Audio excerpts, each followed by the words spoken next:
नमस्कार मंडळी, मी प्रिया हजर आहे तुमच्यासोबत आणखी एक तुमच्या कामाची टिप घेऊन। आपल्या सबस्क्रायबरने डिमांड केली आणि मी ती पूर्ण नाही केली, असं कधी होईल का?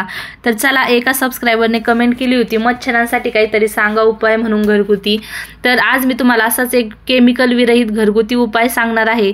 त्याच्यासाठी काय करायचे, तुम्हाला इथं मूठभर लिंबाचे पानं घेतलेले आहेत, 4 ते 5 आपला तेजपत्ता घ्यायचा आहे, 4 लवंगा घ्यायच्या आहेत, 4 कापूरवड्या आणि 2 अगरबत्त्या। या ठिकाणी तुम्ही 1 धूपबत्तीचा वापर सुद्धा करू शकता।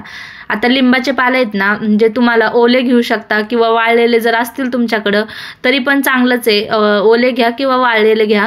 पण कसं आहे, ओले घेतले ना, ओल्या पानाचा धूर हा जास्त होतो, त्यामुळे शक्यतो ओलेच घ्या। आणि बघू शकता त्याच्यावरती मी तेजपत्ता घातलेला आहे आणि वरून घातलेले आहेत 4 लवंगा।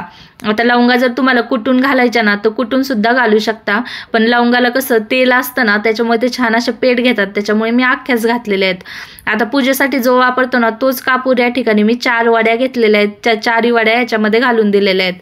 आता ह्या 2 अगरबत्त्या मी सुवासासाठी छान असा सुगंध यावा म्हणून, कारण पावसाळ्यामध्ये ना घरामध्ये कुंभट असा वास येतो एकदम कोंडल्यासारखा असा, त्याच्यामुळे अशा पद्धतीने अगरबत्ती किंवा धूपबत्ती जर तुमच्याकडे असेल ना ती सुद्धा तुम्ही घेऊ शकता।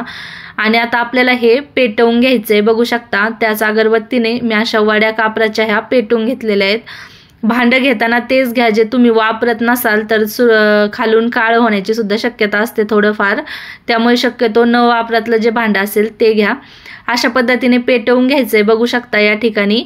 आणि हे आपल्याला ज्याचा धूर होईल ना तो धूर आपल्याला संपूर्ण घरभर असा हा धूर पांगवायचा आहे। तर हे करताना ना घराच्या दरवाजा खिडक्या हे संपूर्ण बंद ठेवा, मच्छर जातील, चिलटं माशा सुद्धा जातील आणि घरात एक सुगंध छान असा येईल आणि कुबट वास सुद्धा येणार नाही। तुम्हाला ही ट्रिक कशी वाटलेली आहे हे मला कमेंट करून नक्कीच कळवा। आणि ही केमिकल विरहित मच्छर माशा चिलटं घालवण्याची ट्रिक तुम्हाला कशी वाटलेली ते सुद्धा मला नक्की कळवा। आणि जर ही ट्रिक तुम्हाला आवडली असेल तर व्हिडिओला लाईक, इतरांना सुद्धा शेअर आणि आपल्या चॅनलला नक्की सबस्क्राईब करा।